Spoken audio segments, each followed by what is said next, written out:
Población y muestra, el apartado 3.3. Como estamos frente a una investigación de carácter cuantitativo, va a ser necesario entonces definir población y definir una muestra.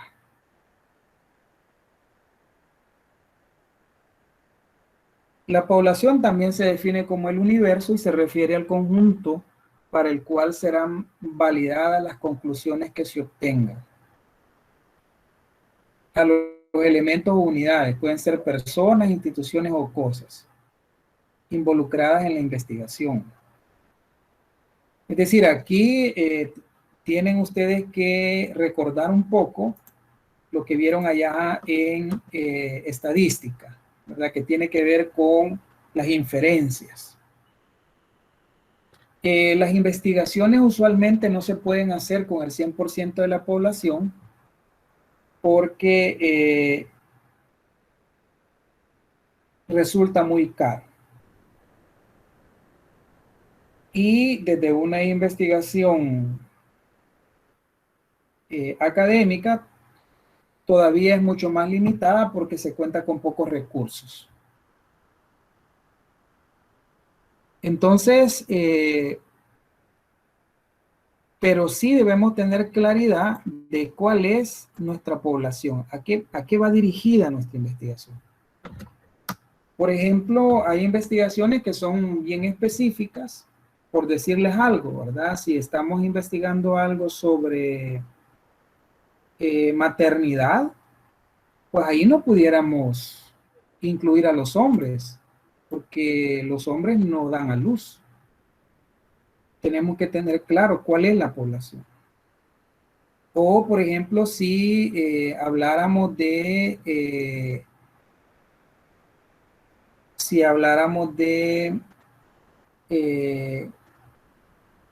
las mujeres en edad fértil, tampoco podemos incluir a todas las mujeres ahí, porque hay un periodo en el que la mujer es fértil. O, por ejemplo, si dijéramos, bueno, vamos a hacer una investigación sobre los fumadores, ¿verdad? La población fumadora tiene sus particularidades. Entonces, pero hay que tener claridad de cuál es el grupo poblacional al que va dirigida la investigación. Entonces, la muestra, dado que yo no puedo hacer la investigación con toda la población, entonces utilizo una muestra. ¿Y qué es la muestra? La muestra es un subconjunto representativo de un universo o población. Si yo tomo un grupo de personas de esa población con las características propias de mi investigación para poder hacer la medición o las mediciones o las comprobaciones de mi investigación. Y luego poder hacer lo que se conoce en estadística como una inferencia. Ya voy a explicar qué es eso de inferencia. Entonces, esa muestra me va a permitir a mí sacar algunas conclusiones.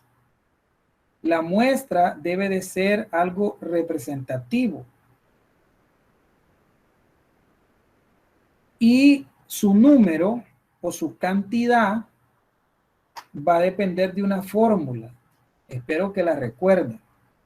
Hay una fórmula por ahí para poblaciones finitas y para poblaciones infinitas de cómo se calcula.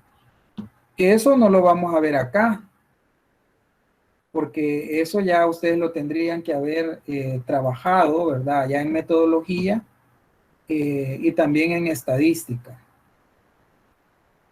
Entonces no lo vamos a trabajar acá.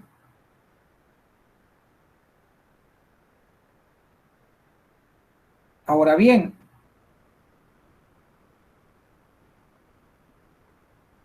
al calcular la muestra a partir de una fórmula, me va a dar un número determinado. Por decir algo, 50. Ese es 50, vaya. Ahora viene otro problema. ¿Cómo voy a seleccionar la muestra? También hay metodologías estadísticas para seleccionar esa muestra. Puede ser por un muestreo aleatorio simple, puede ser a discreción, pero todo eso yo lo debo de explicar acá. ¿Ya? Debo de explicar, por ejemplo, cuáles son las características de la población, el tamaño y la forma en que voy a seleccionar la muestra. El tipo de muestreo. ¿Por qué razón? Porque así ilustro al lector, a las personas que me van a leer, sobre cómo hice mi trabajo. Posiblemente pueda ser replicado, ¿ya? Posiblemente pueda ser replicado en otras realidades y por lo tanto el lector debe de estar claro cómo hice yo las cosas, cómo calculé. Entonces, por ejemplo, digamos que nosotros queremos saber cuál es el color favorito de los salvadoreños, pero no tenemos el suficiente dinero para poder encuestar a todos los salvadoreños o censar a todos los salvadoreños. Entonces hago una muestra y digamos que esa muestra me salió de 300 y les pregunto a esos 300 seleccionados, repito, de manera aleatoria, ¿sí? Les pregunto a esos 300, ¿cuál es su color favorito? Y de esos 300, digamos que el 80% dijo que rojo. Con esos resultados, si yo he hecho un proceso ordenado, ¿verdad? Y sistemático de cálculo de la muestra, de la selección representativa, con ese dato que yo tengo del 80% que le gusta el color rojo, yo podría decir entonces lo siguiente, que a la población salvadoreña su color preferido es el rojo. Y ahí estoy haciendo una inferencia a partir de una muestra representativa de esa población a la cual le pregunté cuál era su color, hago una inferencia hacia el grupo más grande que sería la población o el universo. Y alguien me va a decir, bueno, pero ¿cómo puede ser si usted solo le preguntó a 300? Ah, bueno, porque lo hice de esta manera, ¿verdad? Lo calculé, lo seleccioné para que se pudiera hacer una inferencia al grupo más grande, que sería el total de la población. Y así es como se hacen las investigaciones, ¿verdad? Así es como se definen muchas cosas a partir de muestras, porque ya decíamos pues que los censos pues son muy costosos y nadie va a costear una investigación para que se haga en todo el país, al menos con toda la población. Hoy en día está muy de moda utilizar los formularios en línea, pero yo tengo mis reservas porque los formularios en línea pueden ser engañosos, es decir, nos lo puede llenar alguien que en realidad no cumpla las características de la muestra, como las que ella decía, pues puede ser que un formulario sobre fumadores, por ejemplo, lo llene alguien que nunca haya fumado. Entonces ahí, ¿cómo controlamos eso? Muy complicado. O puede ser que alguien mande un formulario referido a personas, a mujeres embarazadas, pero que no lo llenen mujeres embarazadas, sino que lo llene cualquier mujer que nunca ha tenido hijos, ¿ya? Entonces, ¿cómo controlamos? Un poco complicado esto de los formularios en línea. Sin embargo, en los últimos tiempos, ¿verdad? Es así como se ha ocupado. Pero siempre las investigaciones tienen un margen de error, ¿verdad? Siempre se trabaja con un margen de error. No todas las investigaciones son 100% confiables, siempre hay un margen de error. Ese margen de error puede andar entre el 3 y el 5. Si ya nosotros le ponemos más de eso, ya un poco dudoso el dato. Y debemos tomar en cuenta que entre menos sea el error, mayor va a ser la muestra. Porque el error lo que nos va a decir que para no tener ningún porcentaje de error, entonces lo que tenemos que hacer es trabajar con toda la población. Por ejemplo, ustedes pudieran plantear que quieren trabajar con la población estudiantil de la institución. ¿Cuántos pueden ser? 1000, 2000, 3000. ¿Habrá capacidad para poder trabajar con todo eso? No. Entonces hagamos una muestra. Una muestra a través del cálculo de una fórmula que sea representativa. Y ahí pudiéramos entender lo que ocurre con toda la población estudiantil de la institución, ¿verdad?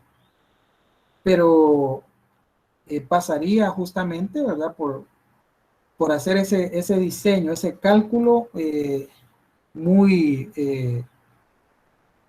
riguroso, ¿verdad? Y también la selección. Eso, repito, se los tuvieron que haber explicado allá en estadística. No obstante, este punto se omite en investigaciones bibliográficas y en estudios de caso único. Ahí no se plantean, ¿verdad? En el primer tipo, o sea, en la investigación bibliográfica, el universo equivale al método de estudio, al tema de estudio, perdón. O sea, ahí no hay que calcular. En este caso, esta parte de la muestra no se contempla.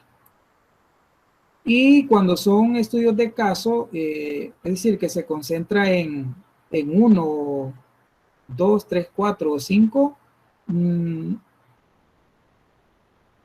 no se puede hacer un cálculo, pues ahí, pero siempre se plantea quiénes serán, cuáles son las características, ¿verdad? Por ejemplo, si son casos, pues yo digo, mire, se van a estudiar 3 casos, ¿verdad? Con estas y estas características. Ahí lo explico en la población y muestra, para que el lector sepa, pues, que en esos casos no se calculó porque el trabajo de investigación consistía en estudiar casos concretos o también un trabajo bibliográfico, ¿verdad? Luego vienen las técnicas, el 3.4 son las técnicas e instrumentos de recolección de datos. Aquí vamos a explicar cuáles van a ser las técnicas que vamos a utilizar para obtener la información. Las técnicas dependen del método, ¿verdad? Algunas de ellas son la observación directa, que esta consiste en observar, pero yo, digamos, soy un agente externo, pues observo desde fuera, pero soy yo mismo la persona que levanta la información. La encuesta, ¿verdad? Que se hace a través de un cuestionario, cuando yo voy, ¿verdad? Y pregunto a la persona y yo mismo leo las preguntas y yo voy anotando, ¿verdad? Está el análisis documental, que es cuando voy a la revisión de textos, pues, de documentos. Y el análisis de contenido también, que ya tiene que ver con el discurso y todo eso, ¿verdad? Entonces, aquí están algunas técnicas. Por ejemplo, en la investigación cuantitativa se ocupa más la encuesta, ¿verdad? En la investigación cualitativa se ocupa más la entrevista y la observación participante. Que la observación participante es cuando, además de observar, yo me involucro en el grupo. Me hago partícipe de las acciones. Si yo quiero saber cómo funciona, por ejemplo, un grupo de sindicalistas, pues para saber desde adentro cómo funciona, pues tengo que involucrarme. Ahí empiezo a hacer observación participante. Entonces aquí yo debo de explicar cuáles técnicas voy a utilizar. Y los instrumentos son los medios materiales que se emplean para recoger y almacenar la información. Es decir, el instrumento depende de la técnica. Entonces, pero yo lo debo de elaborar basado en mis objetivos, ¿verdad? Basado en mis preguntas de investigación, basado en mi operacionalización de variables. Pueden ser fichas, formatos de cuestionario, guías de entrevista, listas de cotejo, grabadoras, escalas de actitudes u opinión, como la escala de Likert, que es muy utilizada sobre todo para cuestiones de opinión, ¿verdad? Es aquella escala que dice ¿qué le parece, cómo le ha parecido la comida? Excelente, muy buena, necesita mejorar, ¿verdad? Ese tipo de instrumentos son los que son estas escalas, ¿verdad? Aquí se van a indicar las técnicas e instrumentos que serán utilizados en la investigación. Así que esta parte es importante justamente porque nos va a decir ya en concreto cómo ustedes se van a acercar al fenómeno para analizarlo.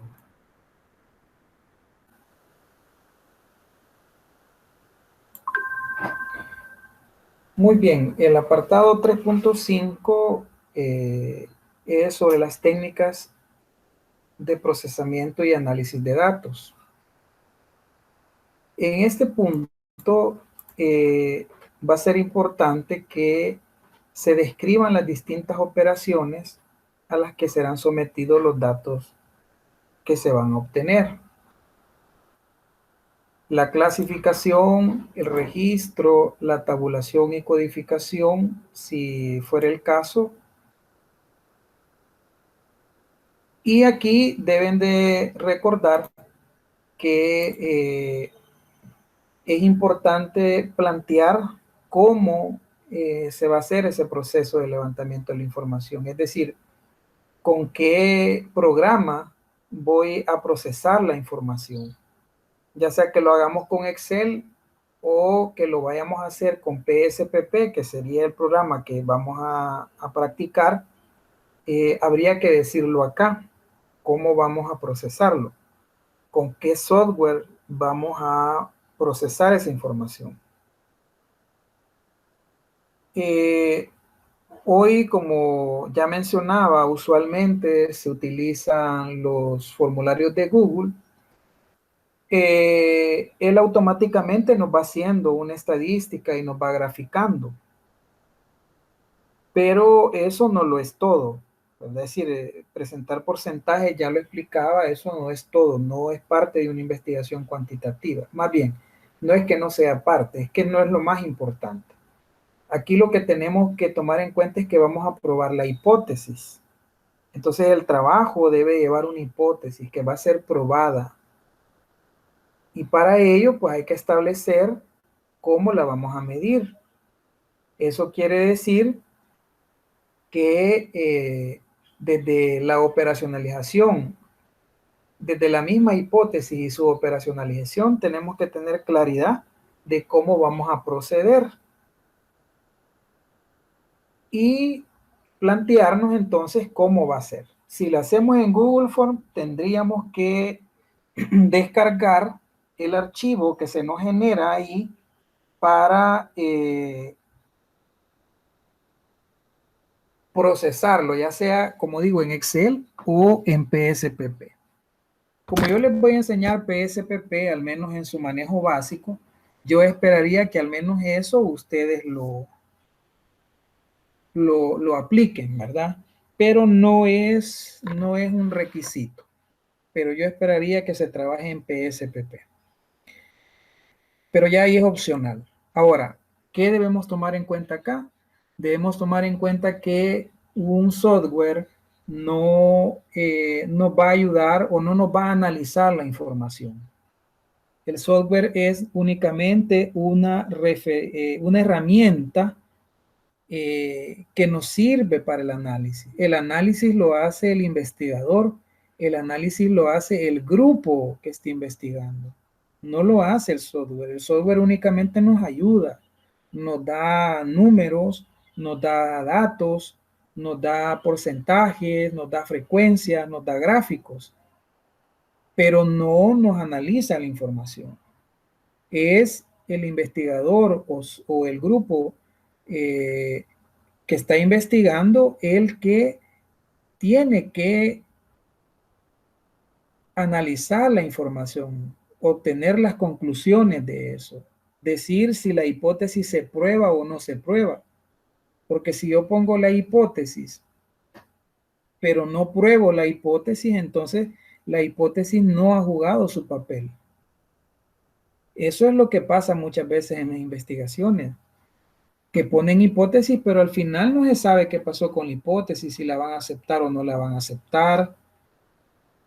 Toda esta parte, repito, el software solo nos ayuda, solo nos da información, pero no nos analiza el dato, no nos analiza, él solo nos da un número y ya nosotros debemos interpretarlo, pues.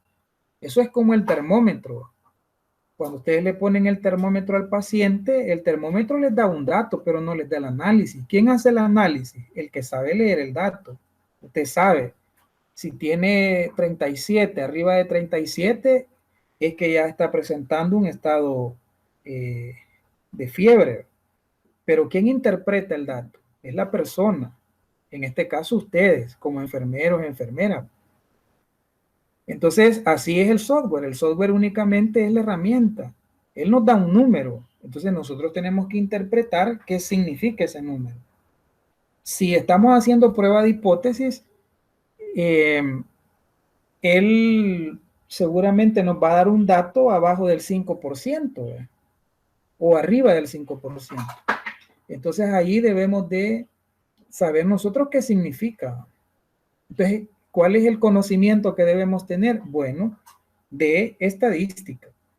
Si ahí no nos enseñaron, ¿verdad?, la estadística como debía ser, sí vamos a tener un problema. O si nos la enseñaron, pero ya se nos olvidó, también vamos a presentar un problema. Entonces, en lo referente al análisis, vamos a definir las técnicas lógicas, ¿verdad? Puede ser inducción, deducción, análisis y síntesis, ¿ya? Que ya explicamos qué era eso, ¿verdad? ¿Qué es el análisis? ¿Qué es la síntesis? ¿Cómo vamos a hacer ese dato? O, en todo caso, estadísticas, ya sean descriptivas, o sea, plantearse la media, la moda, ¿verdad? La varianza, promedios, o inferenciales, ¿verdad? Que ya sería hacer pruebas, otro tipo de prueba, para poder hacer esas inferencias a toda la población de donde se ha tomado la muestra. Estas serán empleadas para descifrar lo que revelan los datos que sean recogidos. Repito, aquí lo que vamos a hacer es una prueba de hipótesis. ¿Nos interesan los porcentajes? Sí. ¿Nos interesan los gráficos? Sí. Pero ¿qué más nos interesa? ¿O qué es lo más importante? Es probar la hipótesis, es decir, ¿aceptamos o no la hipótesis? Ahí es donde queremos llegar. ¿Aceptamos o no la hipótesis? Entonces, para eso, repito, vamos a usar el software. No sé, yo, ¿verdad? Sé que en Excel se puede hacer, pero yo repito, ¿verdad? Prefiero que ocupemos PSPP, para lo cual vamos a tener una práctica, ¿verdad? Una explicación y luego una práctica sobre PSPP. Muy bien, entonces esto de las técnicas de procesamiento y análisis de los datos debe de quedar claro, porque esto nos va a permitir de alguna manera guiar esta parte, ¿verdad? Que ya es luego del levantamiento, ¿verdad? De la encuesta, luego del trabajo de campo, pues entonces pasamos a esta parte que ya es el proceso, ¿verdad? De recopilación, ¿verdad? De tabulación, más bien de clasificación, registro, tabulación y codificación. Y el último capítulo, aunque ya decía que vamos a agregar algo sobre los aspectos éticos, el capítulo número 4 Esto tiene que ver con aspectos puramente, como su nombre lo dice, administrativos, ¿verdad? Ahí vamos a expresar los recursos que vamos a ocupar, como los recursos humanos, materiales, financieros y tiempo necesarios ya para la ejecución de la investigación. Aquí hay una ventaja porque este capítulo 4 ya lo elaboraron, bueno, debería de estar bien elaborado ya en el plan de trabajo, ¿verdad? O sea, ya expresaron ustedes qué recursos humanos iban a ocupar, qué recursos materiales iban a ocupar, qué recurso tiempo, cuánto, ¿verdad? Y cuál se me queda, financieros, ¿verdad? Entonces, todo eso lo deben de plantear en una matriz, en un cuadro, que les permita visualizar cuál es el total. Claro, esto es hipotético, ¿verdad? O sea, esto es nada más un ejercicio de lo que pueda costar una investigación, pero debemos tomar en cuenta pues que hay gastos ahí que siempre se van a hacer. Por ejemplo, gastos de internet por la búsqueda de información, gastos de movilización porque si hay que ir a algún lugar, gastos de comunicación por si hay que llamarle a algunas personas. Bueno, hoy ya no se imprime mucho, pero por ejemplo, antes se ponía impresiones, ¿verdad? Fotocopias, anillados, empastados, pues toda esa parte, ¿verdad? Que se presenta eh, para poder hacer un proceso de investigación. Cuando estamos haciendo investigación ya en el campo laboral, y le piden a uno un presupuesto, pues uno considera todo eso, ¿verdad? Considera el transporte, considera la comida, si va a contratar encuestadores, si va a hacer alguna reunión con personas, pues tiene que cotizar local, préstamo, más bien alquiler de sonido, sillas, refrigerios, todo eso va en esta parte. Por lo tanto, debemos tener esa precaución. Entonces, ¿cuáles son los recursos que necesito? Ahí, ¿verdad? Materiales, ahí van los equipos, dispositivos, material de oficina, todo lo que se utiliza, ¿verdad? A nivel de oficina principalmente, ¿verdad? Ahora la mayoría pues tiene una computadora, tiene un celular con el que trabaja, ¿verdad? Entonces todo eso se pone ahí.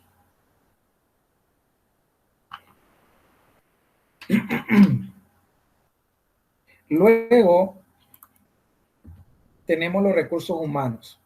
Aquí primero van ustedes, el grupo, los integrantes del grupo.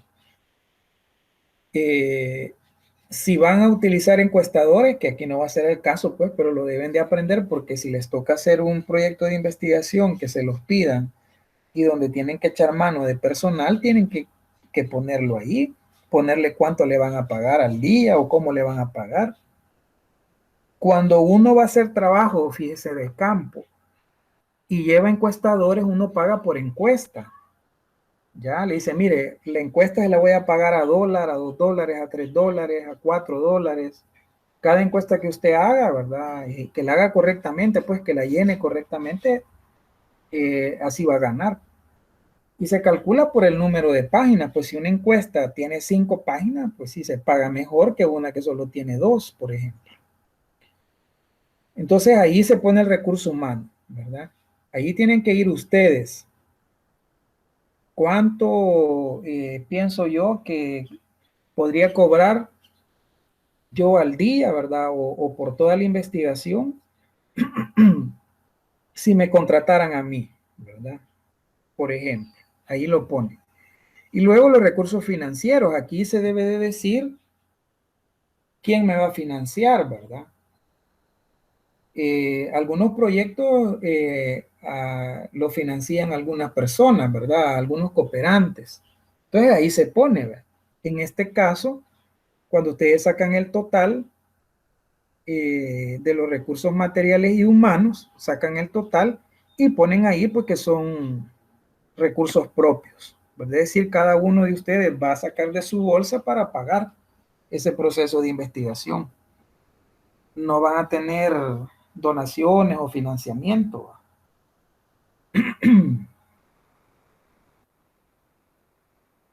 Todo esto se hace en una matriz, ¿verdad? Se hace en un cuadrito donde se pone el rubro, se pone la cantidad, se pone el precio unitario y se saca el total.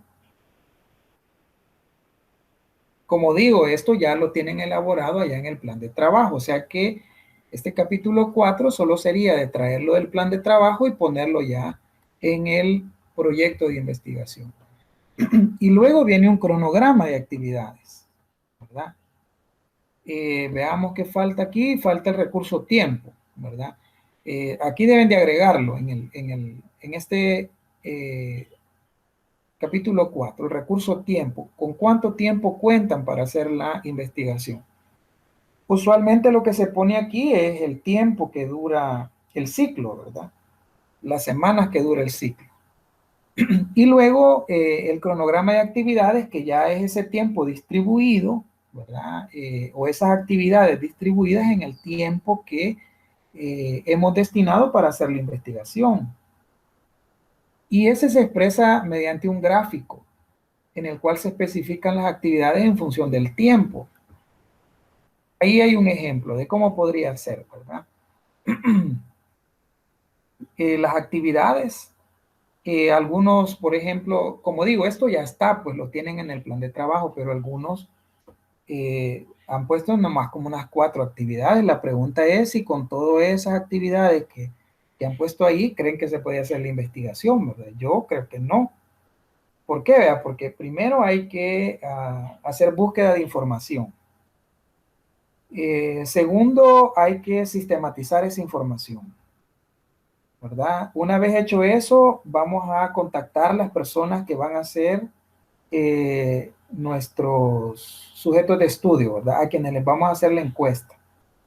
Ya hay que elaborar el instrumento, hay que elaborar el proyecto de investigación, ya hay que hacer el levantamiento de campo, hay que procesar los datos y luego el análisis, ¿verdad? De esos datos y después la presentación, bueno, la redacción del informe. Solo ahí se nos hacen más o menos entre 9 o 10 actividades que no son mentiras, ¿verdad? O sea, que hay que hacerlas y el tiempo que tienen es corto. Entonces hay que hacer esto. El cronograma de actividades nos va a servir también para el control y la evaluación. Eso también lo tendrían que haber planteado en el plan de trabajo. ¿Por qué? Porque, por ejemplo, viendo este esquema que tenemos en la pantalla, ahí dice análisis de datos, ¿sí? Y dice que el análisis de datos se va a hacer en junio. Pero yo ya estoy en julio, ¿ya? Entonces yo digo, bueno, ¿qué pasó? Ahí estamos haciendo control. ¿Qué pasó? ¿Por qué el análisis de datos no se hizo en junio? Si ya estamos en julio. Ah, entonces evaluemos qué pasó. Y empezamos a preguntar, ¿a quién le tocaba iniciar el análisis? Ah, a mí. Muy bien. ¿Y qué pasó? Ah, lo que pasa es que los del procesamiento no me han dado todavía los datos. Ahí estamos evaluando, ¿sí? Estamos viendo qué pasó, ¿verdad? Entonces los del procesamiento dicen, no, es que lo que sucedió fue que el software nos dio problemas y por eso nos hemos retrasado. Pero en 2 o 3 días estará listo. ¿Ya? Ahí estamos haciendo una evaluación, haciendo control y evaluación de las actividades en el tiempo. Entonces, el cronograma es un instrumento que nos sirve justamente para ese control y evaluación. Ahora, ¿qué tendría que hacer yo, verdad? Ya en la práctica, ¿qué tendría que hacer yo? Bueno, entonces redefinir en los tiempos. Porque si ya el análisis de los datos no lo voy a hacer en junio, sino que lo voy a hacer en julio, entonces la redacción del informe ya no lo podría hacer en las fechas que están, ¿sí? Porque ya me retrasa todas las actividades. Por eso es importante hacer un buen cronograma de actividades, con las actividades necesarias para hacer la investigación y tampoco poner todo, ¿verdad? Porque hay unos que ponen cosas ahí que no tienen nada que ver, ¿verdad? pero sí lo esencial de una investigación. Ahí en ese ejemplo más o menos están elaboradas las actividades para que puedan tomar ejemplo de ahí, ¿verdad? Y corregir lo que tengan que corregir, porque repito, ¿verdad? Ese capítulo 4 lo van a completar de la información que tienen, ¿cómo se llama? En el plan de trabajo. Y luego hay un apartado ahí de anexos que pueden ser elementos adicionales que se excluyen del texto del trabajo para no darle volumen, para que no se vea mal, ¿verdad? Entonces los mandamos como anexos. Ahora bien, en el caso del proyecto, obligadamente, fíjense lo que voy a decir, obligadamente debe llevar instrumentos. Por favor, no vayan a presentar un proyecto que no lleve instrumentos, porque les voy a poner 0.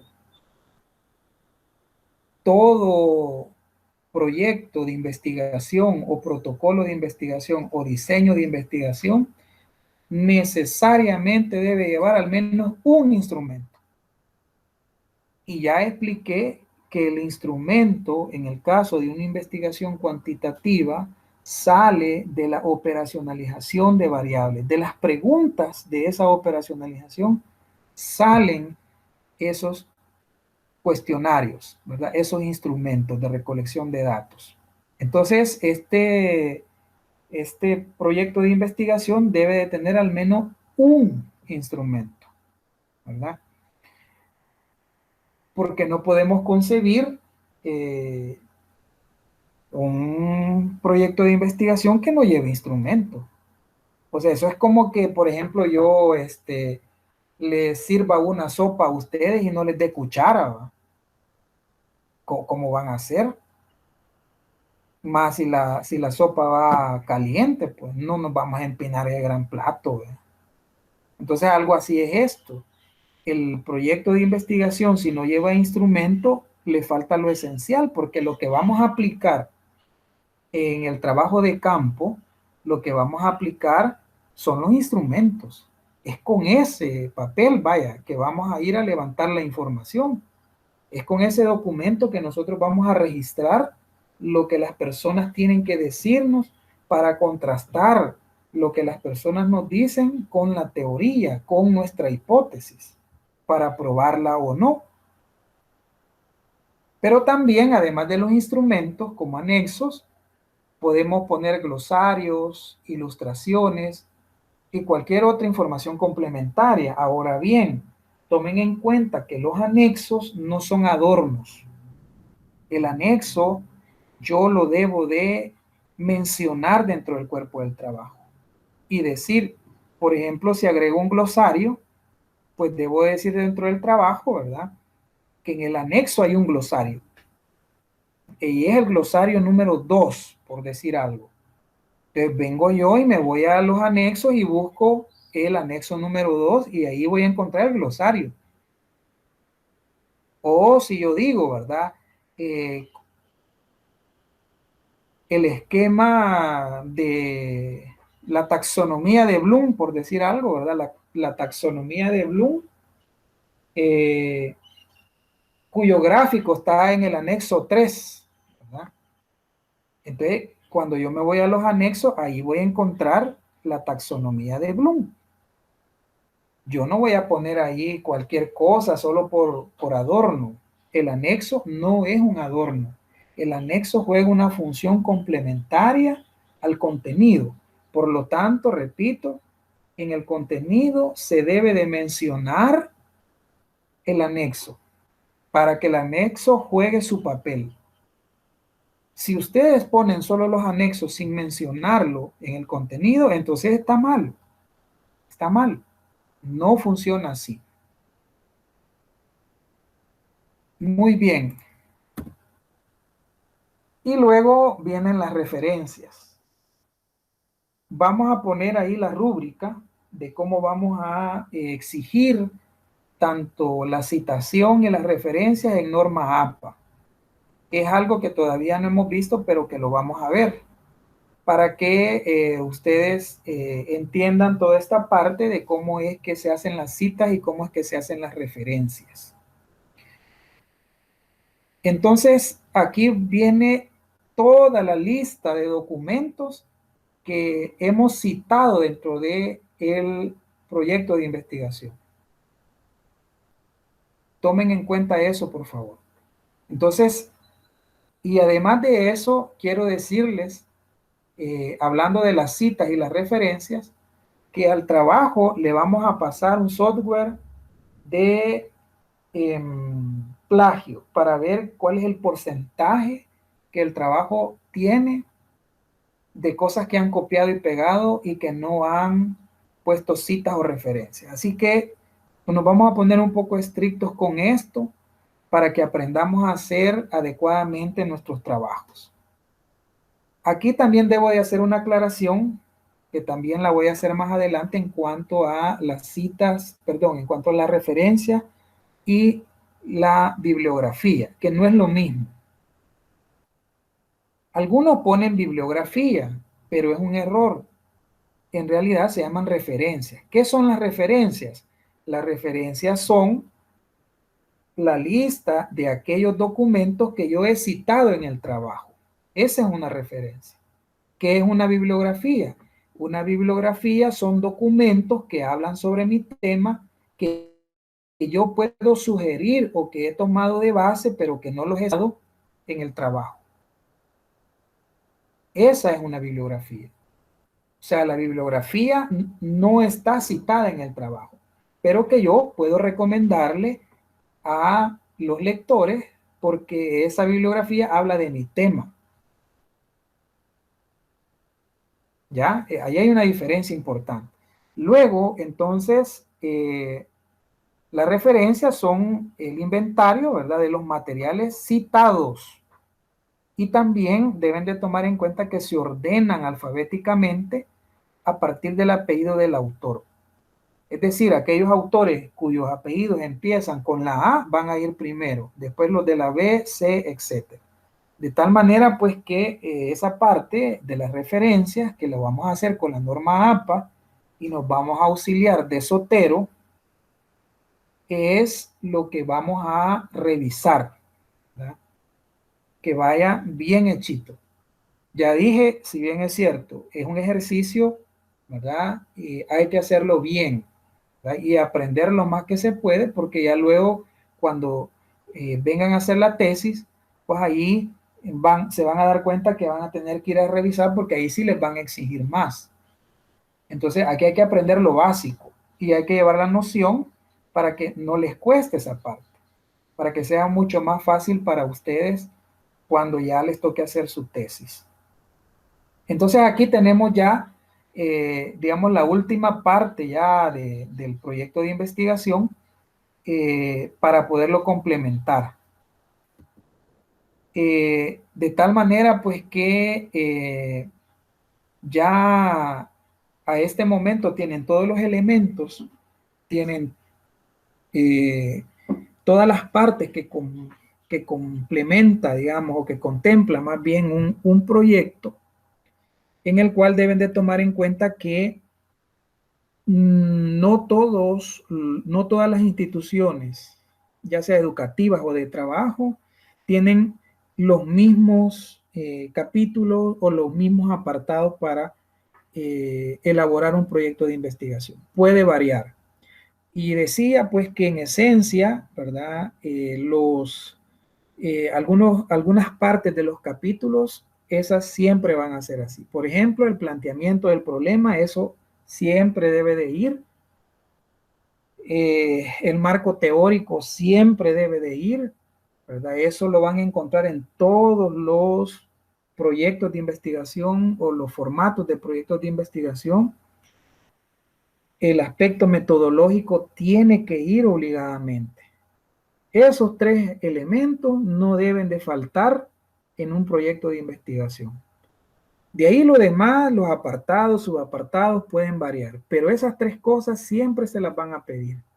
Y la parte administrativa, por supuesto que es fundamental porque es la que nos da el costo del trabajo y la que nos permite ordenarnos en el tiempo, ¿verdad? A través de un cronograma para saber cómo vamos a distribuir el tiempo que tenemos para hacer la investigación. De tal manera, pues, que con estos elementos que ya ustedes tienen, ya pueden ponerse a escribir el proyecto. Ya desde mucho antes tuvieron que haber empezado al menos a plantear el problema, ¿verdad? Entonces yo les voy a colocar la rúbrica en Classroom con la entrega y la fecha de entrega del trabajo para que ustedes lo tomen en cuenta y pongan atención en esos elementos que vamos a evaluar, sobre todo en los elementos de respaldo, que tiene que ver con las citas, que tiene que ver con las referencias y que tiene que ver con el plagio, ¿verdad? Esos tres elementos son a los que le vamos a dar mayor prioridad. Y por supuesto también al contenido, ¿verdad? Porque tenemos que revisar el contenido, a ver cómo va, a ver si han respetado las partes del informe, de las partes del proyecto, porque eso es importante. Cada capítulo tiene sus apartados. Entonces, eso es lo que ustedes deben de vaciar en un documento, ¿verdad? Y darle contenido de acuerdo al tema de ustedes. Entonces, aquí cerraríamos esta parte que tiene que ver con el proyecto de investigación y a esperar pues que lo entreguen y ya luego pues nos vamos a orientar ya a hacer el trabajo de campo, a enseñar otras habilidades como por ejemplo el uso de PSPP, que es un software para procesamiento de datos cuantitativos, y el uso también de Zotero, que les va a servir para hacer la búsqueda de información en las bases de datos en Internet.